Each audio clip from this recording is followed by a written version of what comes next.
جن کی زلفیں ہیں تفسیر واللیل کی، جن کی زلفیں ہیں تفسیر واللیل کی، ان کا چہرہ ہے شمس الضحیٰ دوستو۔ توبہ توبہ میں انہیں چاند جیسا کہوں، توبہ توبہ میں انہیں چاند جیسا کہوں، چاند تو میں ان کا نقش پا دوستو۔ وہ خدا تو نہیں پر خدا کی قسم، وہ خدا تو نہیں پر خدا کی قسم، ان کا رتبہ ہے بعد از خدا دوستو۔ نبی کریم صلی اللہ علیہ وسلم کی زندگی ایک عالمگیر نمونہ کی حیثیت رکھتی ہے۔ اسی عنوان پر گفتگو کرنے کے لیے تشریف لاتے ہیں حافظ محمد لقمان۔ وہ تشریف لائیں اور اپنے خیالات کا اظہار فرمائیں۔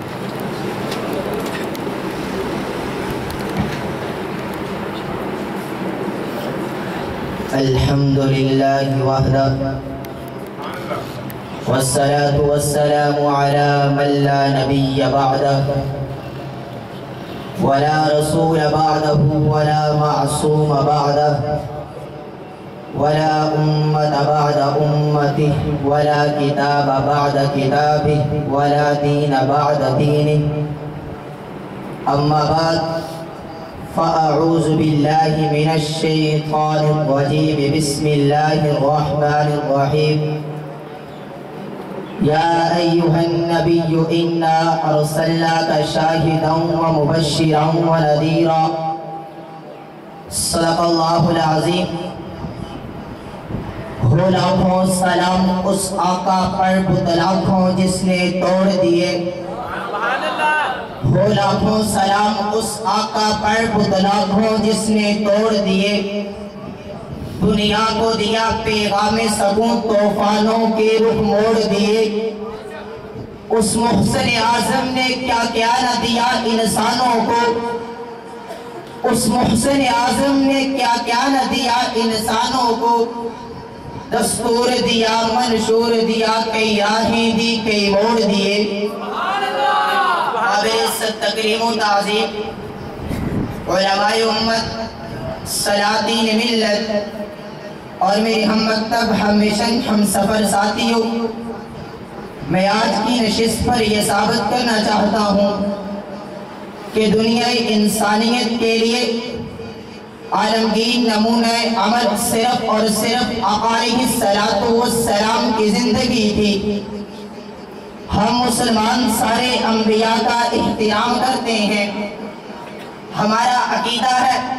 کسی بھی نبی کی توہین کرنے والا شخص مسلمان نہیں ہو سکتا، اور اس کے ساتھ ساتھ ہمارا یہ بھی عقیدہ ہے کہ ان انبیاء کی نبوت ایک خاص قوم کے لیے تھی، کسی محدود علاقے کے لیے تھی، ایک مخصوص زمانے کے لیے تھی۔ اسی لیے ان کی سیرت کو اور ان کی زندگی کے مفصل حالات کو محفوظ رکھنے کا اہتمام نہیں کیا گیا۔ آپ نے سنا ہوگا کہ اللہ رب العزت کی طرف سے 1,24,000 پیغمبر آئے، لیکن آج ہم ان میں سے اکثر کے نام ہی نہیں جانتے، لیکن جن کے ہم نام جانتے ہیں ان کی تفصیلی حالات ہمیں معلوم نہیں۔ ایران کے مجوسیوں کی عقیدت کا مرکز زرتشت ہے، آج بھی لاکھوں آدمی اسے مانتے ہیں، مگر کوئی بھی مجوسی یقینی طور پر نہ اس کی ولادت کی جگہ بتا سکتا ہے، نہ اس کی وفات کی، نہ اس کی قومیت کا پتہ ہے، نہ اس کی مذہبی صحیفے کی اصلیت کسی کو معلوم ہے۔ ہندوستان، چین اور ترکستان کے لاکھوں آدمی بھوت کو اپنا مذہبی پیشوا تسلیم کرتے ہیں، لیکن بھوت کے بچپن جوانی ولادت و وفات کے حالات ان کے ماننے والوں کو کیا معلوم ہوں گے؟ ابھی تک وہ یہ متعین نہیں کر سکے کہ ان کا زمانہ وجود کون سا تھا۔ ساری قوم میں سینکڑوں پیغمبر آئے، لیکن تاریخ میں ان کے ناموں کے سوا کوئی اور چیز محفوظ نہیں۔ حضرت نوح علیہ السلام، حضرت ابراہیم علیہ السلام کے اخلاق و آداب کا کوئی تذکرہ رہے، حضرت عیسیٰ علیہ السلام کے ماننے والے پوری دنیا میں پھیلے ہوئے ہیں۔ انجیل کہتی ہے کہ ان کی عمر 33 برس تھی، لیکن ان برسوں میں سے 25 برس کے بارے میں انجیل بھی خاموش ہے، کچھ پتہ نہیں چلتا یہ وقت کہاں گزرا اور کیسے گزرا۔ حضرت نوح علیہ السلام کی شادی نہیں ہوئی، اس کا مطلب یہ ہوا کہ ان کی زندگی میں ہے، شادی شدہ لوگوں کے لیے کوئی نمونہ نہیں، جبکہ صورت یہ ہے کہ دنیا کے بیشتر لوگ شادی شدہ ہے۔ دنیا کا ہر وہ انسان جو تعصب سے خالی ہے وہ ضرور یہ اقرار کرے گا یہ سب سے عظیم انسان تھے، لیکن اس کے باوجود ان کی زندگیاں انسانیت کے لیے عالمگیر نمونہ نہیں بن سکتی۔ حقیقت یہ ہے کہ جس نبی کی زندگی ہر زمانے ہر صرف انسانی کے لیے نمونہ بن سکتی ہے وہ صرف اور صرف آقا علیہ السلام کی زندگی کے حالات ہیں جن کو اللہ رب العزت نے محفوظ کروا دیا ہے۔ آقا علیہ السلام کا اٹھنا بیٹھنا، سونا جاگنا، شادی بیاہ، بال بچے، نماز و روزہ،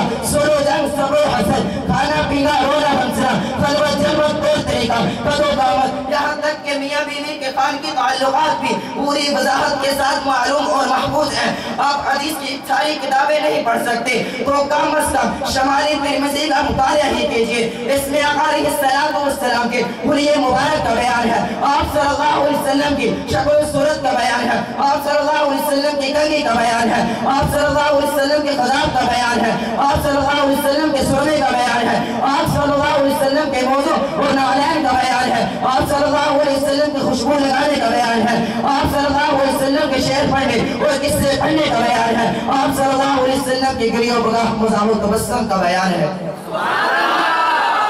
سامعین محترم، آپ صلی اللہ علیہ وسلم نے اپنے تعلق والے ہر شخص کو اجازت نہیں بلکہ حکم دے رکھا تھا، میرا جو قول بھی سنو، میری جو بات بھی سنو، وہ لوگوں کو سنا دو، وہ لوگوں کو بتا دو۔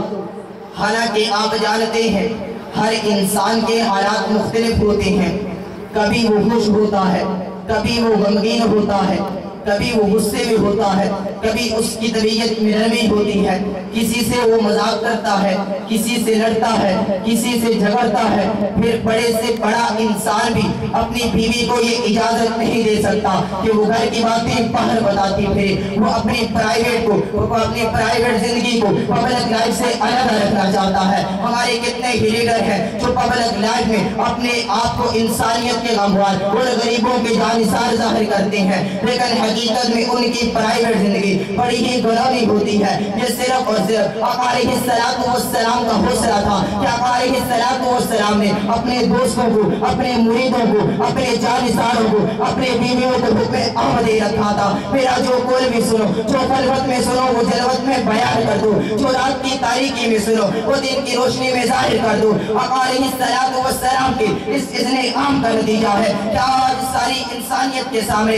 آقا علیہ السلام کی کتاب زندگی کا ایک باب کھلا ہے۔ آقا علیہ السلام کے ولادت کا باب، آقا علیہ السلام کے بچپن کا باب، آقا علیہ السلام کی جوانی کا باب، آقا علیہ السلام کی شادی کا باب، آقا علیہ السلام کے تجارت کا باب، آقا علیہ السلام کے صبر کا باب، آقا علیہ السلام کے نبوت کا باب، آقا علیہ السلام کے دعوت کا باب، آقا علیہ السلام کے غزوات کا باب، آقا علیہ السلام کے سلوک عمل کا باب، آقا علیہ السلام کے اخلاق کا باب، آقا علیہ السلام کے عبادت کا باب، آقا علیہ السلام کے بیماری کا باب، آقا علیہ السلام کے سبع آداب کا باب۔ آپ ہی فیصلہ کیجئے کہ سارے انسانیت کے لیے نمونہ عمل کا ان بزرگوں کی زندگی کو بنایا جائے جن کے ابورے باب ہم تک پہنچے ہیں، یا اس پاکیزہ انسان کی زندگی کو نمونہ عمل بنایا جائے جس کی ولادت سے وفات تک کے حالت ہم سب کو معلوم ہے، اس سوائے آقا علیہ السلام کے کوئی دوسرا نہیں ہو سکتا۔ پھر میں کیوں نہ کہوں وہ جس کا ذکر ہوتا ہے